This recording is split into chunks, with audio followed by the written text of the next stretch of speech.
d'être sortis par une soirée froide. Donc, comme d'habitude, on va essayer de répondre à vos questions à la fin de la rencontre. Bonne rencontre. Je vais allumer mon micro.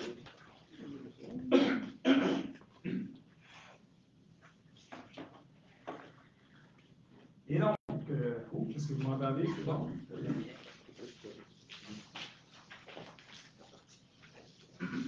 Donc, dans le conseil, vous avez pris connaissance de l'ordre du jour. Y a-t-il des ajouts, modifications? Non. Non. Tu les donnes pas d'ajouts, non? 3.1, procès-verbal de la séance ordinaire du 11 décembre. Vous avez pris connaissance du procès-verbal. Y a-t-il des commentaires, corrections? Non. Qui propose? Mme Patnaud propose. Tout le monde est d'accord? Oui. Merci. 3.2, procès-verbal de la séance ordinaire relative au budget du 11 décembre. Vous avez pris connaissance du procès-verbal. Y a-t-il des questions? Qui propose l'adoption? Je propose. Monsieur Lemay propose. Tout le monde est d'accord? Oui. Merci. 4.1, rapport du directeur général sur le rapport mensuel d'activité. C'est pour dépôt. Y a-t-il des questions? Non. Ça va. Rapport sur l'utilisation des pouvoirs délégués. Le rapport a été déposé. Y a-t-il des questions? Non. Ça va. Le rapport sur les transferts budgétaires. C'est le transfert budgétaire de décembre. Y a-t-il des questions sur le transfert budgétaire? Non. Ça va. Voilà, 5.1, bordereau de dépenses. Monsieur le maire. La liste des comptes à payer et des comptes payés pour le mois de décembre 2025 ont été remises aux membres du Conseil par le biais de leur fichier d'assemblée électronique en vertu du règlement 577-2019 sur l'administration financière. En détail, l'achat du mois, 853 046 $. Total des fournisseurs, le même montant. Paiement direct bancaire, 2157 $. Pour un grand total des dépenses de 1 143 772 $. Et j'en recommande l'adoption. Excellent. Donc, 1 143 772 $ recommandés par M. le maire. Est-ce que tout le monde est d'accord? Oui. Merci. D'accord. Merci beaucoup. 5.2, état des activités financières au 31 décembre. M. le maire. Oui, alors, M. le maire, il reste encore quelques revenus et quelques dépenses à enregistrer pour avoir un portrait assez précis de l'exercice financier 2024, mais on peut avec certitude dire qu'il y aura un surplus qui sera plus que léger. Donc, pour l'exercice financier 2024, les objectifs fixés dans le budget là, au niveau des dépenses ont été respectés par les différents services municipaux. Donc, on aura un portrait là, un peu plus précis au mois de février prochain là, de ce que va laisser annoncer le rapport financier 2024. Là. Mais c'est un très bon exercice financier pour la municipalité, particulièrement là, du côté des revenus, le droit de mutation immobilière. Donc, on est revenu à un niveau de pandémie, de l'époque de pandémie. Donc, ça, c'est très intéressant. Donc, on devrait battre notre gros surplus de 2023 de 5 000 $. On devrait battre. 5.4.1, dépôt de la liste des contrats de 2 000 et plus, et ce excédent, 25 000 $. Donc, c'est pour dépôt, membre du conseil. Y a-t-il des questions? Non. Ça va? Rappelez que quand c'est déposé, tout le monde y a accès. C'est tout sur le site internet de la municipalité. Une affaire que je n'ai pas mentionné, if anybody has any English questions, please don't hesitate to ask the English questions at the end. 5.4.2, avis de motion et dépôt de projet pour le règlement 767-2025, modifiant le règlement 659-2023 sur les mutations immobilières afin d'actualiser les tranches d'imposition des droits de mutation. Oui, alors les modifications, les amendements qui sont proposés au règlement sur les mutations immobilières visent donc à se conformer au décret gouvernemental qui fixe les tranches d'imposition des droits de mutation en vertu de la loi là, pour les tranches de 0,5 %, 1 % et 1,5 %. Donc, depuis 2023, le règlement n'avait pas été ajusté pour être conforme au décret gouvernemental. C'est ce que permet le projet de règlement 767-2025.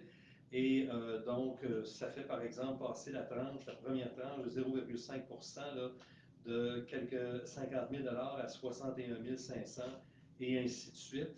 L'autre élément de ce projet de règlement-là, c'est qu'à l'avenir, au lieu de revenir en modification réglementaire à chaque fois qu'il y a une modification du décret du gouvernement, la modification va se faire automatiquement, donc en fonction du décret qui sera adopté par le gouvernement d'une année à l'autre. Parfait. Donc, important de mentionner que c'est le gouvernement qui décrète les tranches pour les droits de mutation et non la municipalité. Qui donne l'avis de motion pour modifier le règlement? Monsieur Lemire, tout le monde est d'accord? Oui. Merci. 6.1, rapport mensuel de notre directeur de sécurité publique et incendie. Y a-t-il des questions? Ça va? Peut-être juste mentionner aux gens dans la salle qu'à partir du 27 janvier 2024, la municipalité de Mornay va couvrir l'ensemble du territoire de la municipalité de Saint-Adolphe en couverture incendie. Donc, les pompiers de Saint-Adolphe vont intégrer la brigade de la municipalité de Mornay. Et l'entente sera signée le 27 janvier, si tout va bien. Donc, les deux maires, les deux légions vont être là pour signer ça. Et c'est une très bonne nouvelle. Je pense que l'entente est bénéfique pour les deux municipalités. Et j'aimerais souhaiter la bienvenue aux pompiers de Saint-Adolphe à l'intérieur de notre brigade à Mornay. Ça va être une belle équipe. 6.2, rapport mensuel du service de police de la Sûreté du Québec. Y a-t-il des questions? Non. Ça va. 6.3.1, nomination d'un lieutenant. Donc, entendu que M. Alexis Giguère a franchi les épreuves et réussi tous les examens requis pour la réglementation gouvernementale afin de pouvoir devenir lieutenant de service de la sécurité publique et incendie. Il est proposé de nommer M. Alexis Giguère à titre de lieutenant du service de la sécurité publique et incendie de la municipalité. Qui propose? Je propose. Mme McLeod propose, tout le monde est d'accord? D'accord. Et félicitations à M. Giguère d'avoir réussi tous ses cours et il va faire un bon lieutenant. 6.4.1, autorisation du barrage routier pour la guignolée du garde-manger des Pays d'en haut. Ben, les garde-manger sont toujours bien d'avance. Hein? C'est en décembre prochain, le barrage routier. Peut-être juste souligner que cette année, c'était une année record pour le barrage à Mornay. On a ramassé, si je ne me trompe pas, 14 000 au barrage pour les gens dans le besoin cette année. Fait que merci aux pompiers qui étaient là, merci aux bénévoles qui travaillent pour le garde-manger aussi pour la collecte au IGA. Et félicitations à tout le monde qui a travaillé là-dessus. Donc, à ceux qui ont donné. Et aussi ceux qui ont donné. Qui propose le barrage routier pour 2025? Je propose. Mme McLeod propose, tout le monde est d'accord? Oui. Merci. 6.4.2, avis de motion et dépôt de projet, règlement 769-2025 pour voyant au financement et de l'acquisition d'un véhicule autopompe incendie et décrétant un emprunt en conséquence. Monsieur le Président. Oui, alors tel que c'est prévu au programme triennal d'immobilisation, la municipalité veut procéder à l'acquisition d'un véhicule autopompe incendie. C'est le règlement d'emprunt qui en financera l'acquisition. Règlement d'emprunt au montant de 1 214 171 $, remboursable sur une période de 15 ans par l'ensemble des contribuables de la municipalité. Merci. Qui donne l'avis de motion? Je donne l'avis de motion. M. Saunier donne l'avis de motion. Tout le monde est d'accord? Oui. Merci. Une petite rotation. Oui. 6.4.3, contrat acquisition de l'autopompe pour le service de sécurité publique et incendie. M. Lépine? Oui, alors on vient tout juste là, de donner avis de motion pour le règlement d'emprunt qui va financer l'acquisition. La municipalité avait procédé à un appel d'offres public le 8 octobre 2024 via le SEAO, Système électronique d'appel d'offres, pour l'achat de ce véhicule autopompe incendie 2024 ou plus récent. Nous avons bien évidemment procédé suivant les dispositions du règlement sur la gestion contractuelle qui régit la conduite des appels d'offres publics. Nous avons reçu une seule soumission conforme, donc qui était conforme aux devises, soit celle de l'Arsenal Thibault et Associés, au montant de 1 287 346 $ et 33 taxes incluses. Et évidemment, comme c'est prévu au code municipal, il y a eu des échanges avec le seul soumissionnaire conforme, mais rien pour conclure un changement au niveau du prix qui a été soumis. Recommandation vous est faite d'octroyer le contrat à l'Arsenal Thibault et Associés, donc à 1 287 346 $ et 33 taxes incluses, conditionnel évidemment à l'approbation du règlement d'emprunt dont on vient tout juste de donner avis de motion par le ministre des Affaires municipales. M. Saunier, parce que vous avez donné l'avis de motion, est-ce que vous proposez le contrat? Je propose le contrat. Donc, proposé par M. Saunier, est-ce que tout le monde est d'accord? C'est peut-être intéressant de mentionner qu'en 2004, quand on a acheté le camion qui va être remplacé par celui-ci, le coût était de 350 000 pour sensiblement la même chose. Fait que dans 20 ans, le coût d'un camion d'incendie a été multiplié par 4. C'est pas rien. C'est-tu la même chose sensiblement? Non, mais c'est une version améliorée de la même chose. 3 fois. Camion étant. Ouais, c'est quand même cher. 7.1, rapport mensuel de notre directeur des travaux publics. Y a-t-il des questions sur le rapport de M. Aubé? Bon. À ce moment-ci, non, pas du tout, je suis trop vite. 7.2.1, contrat déneigement des toitures. Monsieur Fitch. Alors, la municipalité a procédé à un appel d'offres sur invitation. Il a invité les entreprises suivantes à présenter une soumission pour le déneigement des toitures pour l'année 2025. Caruthers, 2740, 8640, Québec King, ainsi que les pelouses d'Ibello incorporées. La municipalité a reçu deux soumissions, les deux soumissions suivantes, soit celle de Caruthers, 2740, 8640, Québec incorporé, au montant de 30 180 et 94 taxes incluses, et pelouse d'Ibello incorporée à 40 959 et 84. Évidemment, les crédits prévus pour ce projet-là sont prévus au budget 2025. Et après évaluation, recommandation est fait au Conseil de procéder à l'adjudication d'un contrat au soumissionnaire, en fait, le plus bas soumissionnaire conforme, Caruthers 2740, 8640, Québec Inc. pour le déneigement des toitures en 2025 au montant de 30 180 et 94 taxes incluses. Merci beaucoup. Qui propose le contrat de déneigement des toitures? Mme Bradnall propose. Tout le monde est d'accord? Merci. À ce moment-ci, je vais passer la parole à M.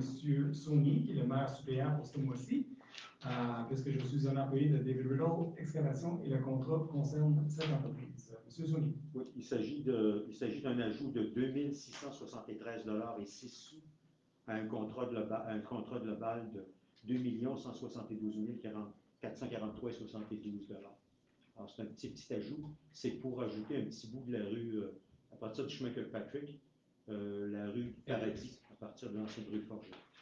On parle de quelques centaines de pieds. Alors, ça se lit ainsi, le gouvernement des exigences. Attendu que la résolution 211.07.20 a prévu l'adjudication d'un contrat de déneigement de certains chemins municipaux et de certains chemins sous la gestion du ministère des Transports pour les années 2000 à 2025, de 2172 443,72 sous, avant taxe, 2 millions, excusez, avant taxe, et que cette adjudication a été faite suivant les dispositions du règlement 571-2019 sur la gestion contractuelle. Considérant l'article 25 de règlement, lequel prescrit la procédure de traitement des demandes de modification au contrat octroyé par appel d'offres, ça c'est l'exigence du gouvernement, c'est-à-dire considérant que dans le cadre de la présente demande de modification de contrat, les conditions prévues à l'article 25 ci-haut mentionné seront respectées si le Conseil approuve celle-ci, à savoir, le gouvernement a quelques exigences. 3. La demande ne change rien à la nature du contrat et un caractère accessoire. Elle était de nature imprévisible au moment du contrat, au moment de l'octroi du contrat. Elle n'est pas imputable à la faute du soumissionnaire. Alors, les trois étant respectés, alors on obtient les considérant que la demande de modification du contrat par le service des travaux publics et des infrastructures a été approuvée par son directeur et qu'elle est justifiée par l'ajout de nouvelles rues, sera approuvée par le Conseil et n'était pas prévue dans l'appel d'offres ayant donné lieu à la résolution 211-07-20 et dont les membres du Conseil ont pu prendre connaissance, considérant que le directeur général en recommande l'approbation par le Conseil et qu'il confirme que les crédits budgétaires sont nécessaires à cette modification sont disponibles, que le préambule fasse partie intégrante de la présence. Ensuite, on approuve d'approuver la demande de modification numéro 4 du contrat pour le déneigement des chemins municipaux et MTQ des années 2020 à 2025 adjugés dans la résolution 211-07-20 et l'ajout d'un montant de 2 673 $ et 6 sous au dit contrat. Alors, qui propose? Merci beaucoup. Tout le monde est d'accord? Merci. Alors, M. le maire. Merci, M. Soumier. 7.3.1, rapport 2023 sur la gestion de l'eau potable. Donc, c'est pour dépôt au conseil. C'est les aqueducs qui appartiennent à la municipalité ont des exigences à respecter au niveau du ministère de l'Environnement. Donc, le service des travaux publics ont fait un rapport, l'ont déposé et il a été accepté par le ministère. Donc, il y a lieu de l'adopter au niveau de la municipalité. Donc, qui propose l'adoption du rapport? Mme McLeod propose. Tout le monde est d'accord? Oui. Merci. 7.4, on dépose au conseil le rapport sur le traitement des demandes et requêtes. Y a-t-il des questions? 7.6.1, autorisation de dépôt d'une demande de programme d'aide financière à la mise aux normes des barrages municipaux, le programme PAFMAN pour le barrage du lac Peter. Monsieur Lépine. Oui, très brièvement, cette résolution est la même dans son texte que celle qui a été adoptée en mai 2022. Là, et, en mai 2022, on avait désigné des ingénieurs au projet pour signer les différents documents pour et au nom de la municipalité à l'époque. Alors, la résolution que le Conseil a devant lui ce soir vise simplement à remplacer la résolution de mai 2022 de manière à permettre à votre humble serviteur de signer pour et au nom de la municipalité. Il propose d'autoriser M. Lépine à signer pour la municipalité. Je propose. Mme Patnaud propose, tout le monde est d'accord? Oui.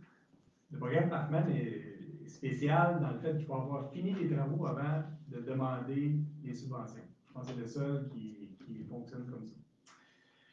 8.1, rapport mensuel de notre directrice d'urbanisme. Y a-t-il des questions sur le rapport de Mme Durand? Non. Ça va. Rapport sur les permis et certificats, puisque Louise n'est pas là ce soir. Le nombre de maisons en permis à Mornice, les permis qui ont été délivrés pour des maisons neuves à Mornice sont au nombre de 60. Et je pense qu'il y a eu 58 maisons effectivement construites. Il y a des permis émis et la construction n'a pas commencé encore.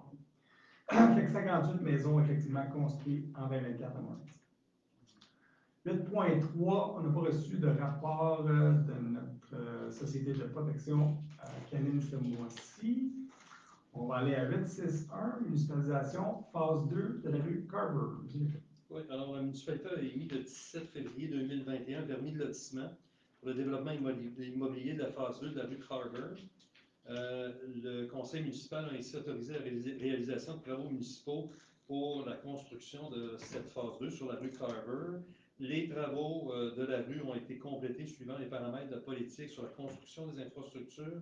Les professionnels affectés au projet ont déposé une lettre d'engagement ainsi que les attestations de conformité requises par la politique.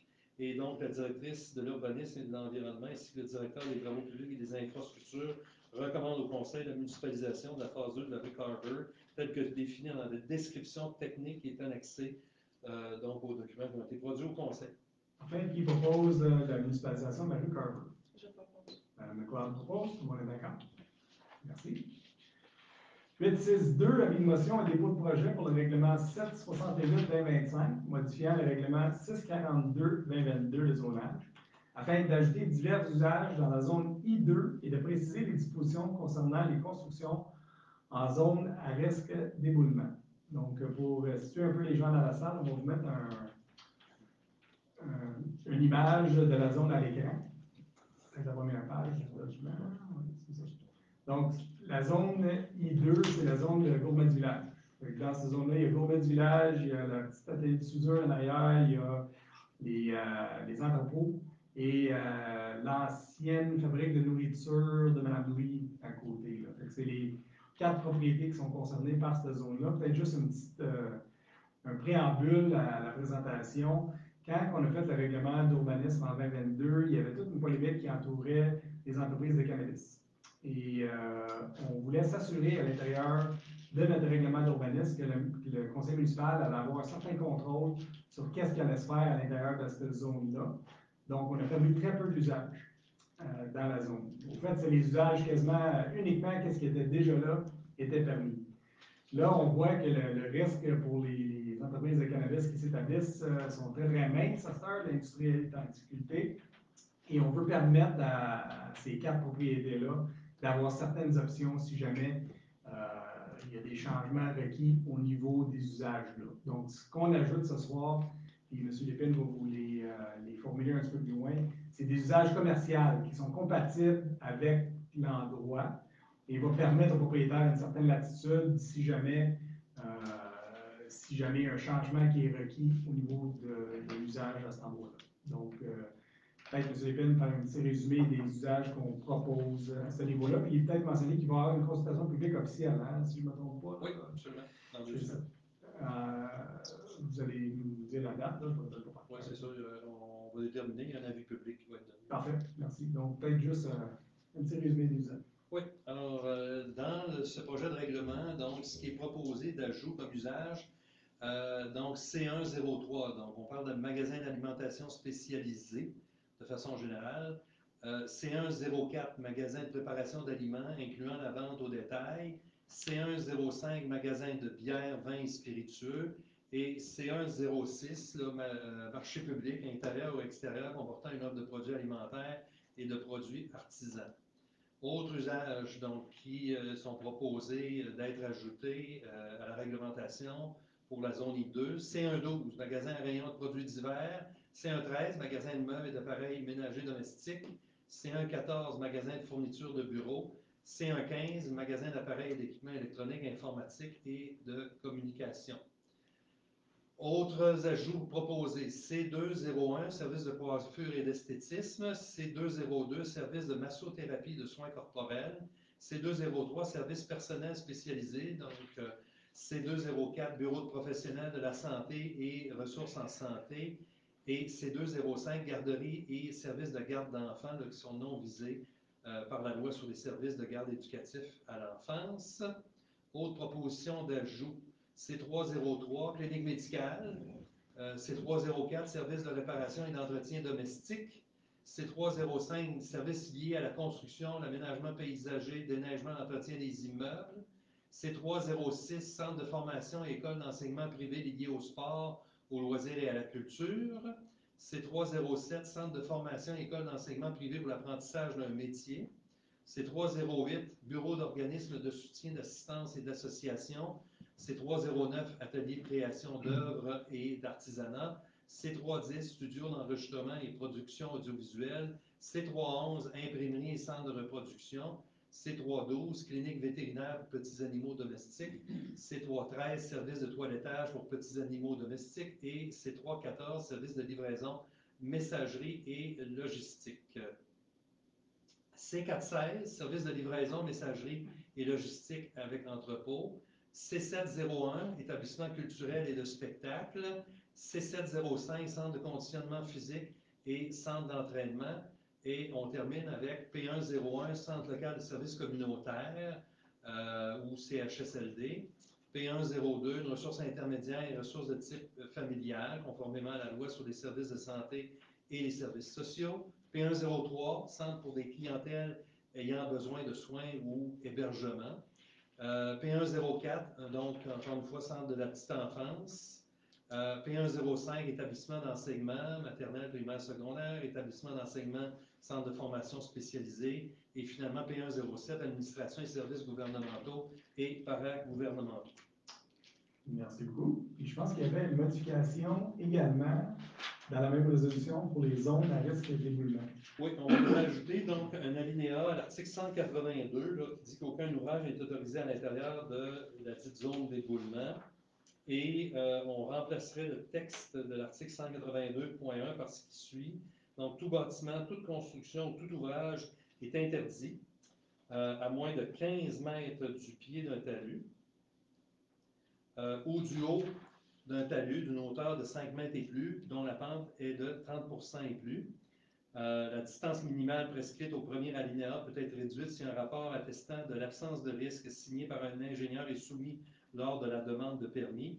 Le rapport doit indiquer la distance minimale requise en considérant la présence du talus et du risque. Nonobstant ce qui précède, une distance minimale de protection du talus de 5 mètres est exigée en tout temps. Cet espace doit demeurer à l'état naturel sans aucune construction, aménagement ou ouvrage, tant dans la zone de forte pente que dans la distance minimale de protection du talus de 5 mètres. Les bâtiments, constructions et ouvrages devront être conçus de façon à respecter l'interdiction d'empiéter dans la distance de protection minimale du talus. Merci beaucoup. Donc, qui donne l'avis de motion? Je le donne. Madame Patnaud donne l'avis de motion. Donc, vous avez vu que il y a beaucoup d'usages commerciaux qui vont être autorisés dans cette zone-là. On peut en discuter plus longuement à la consultation publique qui portera justement sur cette modification-là. On vous informera par Internet quand est-ce que la consultation publique aura lieu. 8.6.3, donc, c'est l'adoption du premier projet de règlement 768-2025, modifiant le règlement 642-2022 de zonage. Elle vient d'ajouter les divers usages dans la zone I2 et de préciser les dispositions concernant les constructions en zone à risque d'écoulement. Donc, tout ce que vous avez mentionné dans l'avis de motion, c'est l'adoption du premier projet de règlement pour cet avis de motion-là. Donc, Mme Patnaud, est-ce que vous donnez vous avez proposé, parfait. Est-ce que tout le monde est d'accord? Oui. Oui, d'accord. Merci. On va aller à 864, dépôt, rapport annuel 2024 du ruisseau Jackson, aire naturelle protégée. Donc, ils nous ont donné le rapport en question. C'est très intéressant, puis c'est disponible pour consultation si les gens veulent le consulter à l'hôtel de ville. 9.1, rapport mensuel de notre directrice des loisirs. Y a-t-il des questions concernant le rapport de Mme Gauthier? Non. Ça va? 9.2.1, demande de subvention, programme de pêche en herbe de la Fondation de la Faune du Québec. Oui, alors, vous savez, la municipalité organise annuellement une journée de pêche pour enfants au mois de juin. Cette année, la fête de la pêche aura lieu le samedi 7 juin 2025. La Fondation de la Faune, dans le cadre de leur programme Pêche en herbe, finance des activités ou des événements afin d'initier les jeunes à la pêche. Donc, ça vise à autoriser le dépôt d'une demande, encore une fois, puisqu'on a déjà reçu de l'aide financière de la Fondation de la Faune pour la tenue de cette activité-là dans les années antérieures. Parfait. Qui propose la demande de subvention? Je propose. M. Saunier propose, on est d'accord? Oui. Merci. 961, embauche préposée au service de la clientèle et apparitrice. J'imagine que c'est un appariteur, c'est pas un monsieur? Ah non, il y en a plusieurs, excusez-moi. Donc, on propose l'embauche de M. Gilles Thibault, préposé service à la clientèle à l'échelon 2. Et Mme Marie Lefebvre-Vincelette, préposée à le service à la clientèle et apparitrice niveau 1. Donc, qui propose l'embauche de ces deux embauches? Je propose. Mme McQuarrie propose, tout le monde est d'accord? Oui. Merci. Point 10, correspondance du mois. Vous avez tous pris connaissance des lettres envoyées et reçues par la municipalité. Y a-t-il des questions? Aucune question. À ce moment-ci, j'aimerais juste peut-être mentionner que le 20 janvier à 19h, la MRC des Pays d'en Haut va présenter un exposé sur les raisons de la modification du rôle d'évaluation ici au Chalet Bellevue. Donc, pour ceux qui veulent savoir pourquoi leur valeur de propriété a augmenté et de combien, ça va être une excellente occasion de poser toutes vos questions concernant le nouveau rôle d'évaluation de 2025, 2026, 2027. 20 janvier à 19h.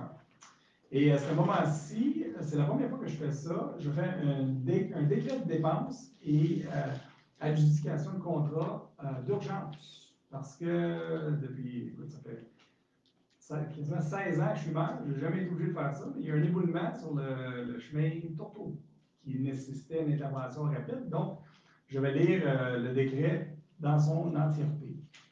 Donc, attendu que le 15 novembre 2024, un éboulis rocheux a été constaté sur la paroi bordant le chemin de Tourteau, obligeant la municipalité à mettre en place, de façon urgente, un périmètre de sécurité impliquant la circulation à un sens, sur environ une centaine de mètres, du chemin de Tourteau, ainsi que d'autres mesures visant à préserver la sécurité des lieux concernés. Attendu que la municipalité a requis, dès le 15 novembre 2024, l'assistance d'ingénieurs mandatés par le ministère de la Sécurité publique et le ministère des Transports afin d'obtenir un avis technique qui constitue une évaluation géotechnique de la situation. Attendu que ces ingénieurs vont procéder aux études et analyses appropriées le 18 et 19 novembre 2024. Attendu que l'avis technique final comportait la recommandation d'octroyer un mandat à un ingénieur spécialisé en mécanique des roches afin de proposer des solutions pour stabiliser les masses rocheuses de taille métrique à plurimétrique. Attendu que l'avis technique final conclut que le chemin de Tourteau est menacé par un danger imminent de chute de blocs rocheux. Attendu que, ce faisant et sans délai, le directeur général a mandaté la firme F8 Rock et Falaise et La Montagne Expert Conseil pour produire un rapport comportant des propositions de solutions pour stabiliser la paroi rocheuse de la limite sud du lot 5 902 535 chemin de Tourtour. Attendu que la municipalité a reçu le 16 décembre 2024 le rapport des experts précédemment mandatés. Attendu que ce rapport doit faire l'objet d'un suivi urgent afin de prévenir toute récidive et afin de pouvoir retirer toute entrave du chemin de Tourtour et au fossé pluvial situé dans le secteur. Attendu que le directeur général a demandé sans délai au service des travaux publics et des infrastructures de procéder à des demandes de prix à 2 entreprises afin de pouvoir octroyer un contrat visant à donner suite aux recommandations des experts ayant produit le rapport du 16 décembre 2024. Attendu que le service de sécurité publique et incendie a poursuivi les échanges et la coordination avec le ministère de la Sécurité publique afin d'obtenir l'émission d'un arrêté ministériel permettant à la municipalité de pouvoir obtenir une aide financière pour couvrir une partie des dépenses encourues pour ce sinistre, incluant les honoraires professionnels des experts, les mesures d'atténuation ainsi que les mesures de rétablissement. Attendu que la municipalité a obtenu, le 18 décembre 2024, confirmation du ministère de la Sécurité publique qu'elle aurait droit à une aide financière du Programme général d'assistance financière en cas de sinistre du gouvernement du Québec. Attendu que la municipalité a reçu 2 soumissions pour réaliser les travaux clés en main requis pour donner suite au rapport d'analyse de stabilité de la paroi rocheuse du chemin de Tourtour. Attendu que le plus bas soumissionnaire confirme est le groupe Blast Force Canada à 60 000 $ plus les taxes. Considérant l'urgence, la sécurité de la population et la détérioration potentielle sérieuse de ces équipements municipaux, attendu que l'article 937 du Code municipal indique ce qui suit. Malgré les articles 935, 936 et 938.02, dans un cas de force majeure de nature à mettre en danger la vie ou la santé de la population ou à détériorer sérieusement les équipements municipaux, le chef du conseil peut décréter toute dépense qu'il juge nécessaire et octroyer tout contrat nécessaire pour remédier à la situation. Dans ce cas, le chef du conseil doit faire un rapport motivé au conseil dès la première séance qui suit, ce que je fais présentement. Cependant, dans le cas d'une municipalité régionale de comté dotée d'un comité administratif, et ici ce comité siège avant la première séance du conseil qui suit, le préfet fait un rapport motivé à ce comité. Ce n'est pas notre cas. Le rapport du préfet est alors déposé au conseil dès la première séance qui suit. Attendu que, sur les recommandations des experts mandatés, du directeur général, du directeur des travaux publics et des infrastructures et du directeur de la sécurité publique et incendie, je juge nécessaire d'octroyer un contrat afin de donner suite aux recommandations nous ayant été formulées compte tenu du fait que nous sommes dans une situation de force majeure de nature à mettre en danger la santé de la population et à détériorer sérieusement les équipements municipaux. Je décrète, conformément à l'article 937 du Code municipal du Québec, ce qui suit. 1. Une dépense de 60 000 $ plus taxes afin de pouvoir octroyer un contrat à Groupe Blast Force Canada Inc. visant à donner suite aux recommandations du rapport d'analyse de stabilité de la paroi rocheuse de la limite sud du lot 5 902 535 chemin de Tourtour. L'octroi d'un contrat de 60 000 plus taxes à Blast Force Canada pour réaliser tous les travaux prévus à la soumission déposée par cette entreprise. Que cette dépense et ce contrat sont nécessaires pour remédier à la situation faisant l'objet des présentes. Donc, la première fois que je fais un décret d'urgence à la municipalité, juste pour vous informer que les travaux sont déjà en cours et je vous dirais que déjà au moins la moitié est faite là, au niveau de la stabilisation de la paroi rocheuse. Ça devrait se terminer mi-la semaine prochaine si tout va bien. Et tout va être rétabli dans l'ordre. Donc, je vais juste vous lire ça puisque je vais absolument respecter la procédure d'un décret et c'est la première fois que je fais ça. Donc, voilà. Et, membre du conseil, est-ce que vous avez d'autres choses à ajouter avant qu'on ait à la période de questions? C'est beau. Les sentiers, ce qu'ils font, ça va bientôt. Les sentiers sont déjà ouverts à plusieurs places. Là, il y a quand même neigé un 20 cm, ça devrait aider. Fait que suivez le site de Sentier Mornex. Vous allez voir l'ouverture des sentiers progressifs au fur et à mesure qu'on les prépare. Donc, si vous avez des questions, juste vous présenter au micro et on va essayer de répondre à vos questions.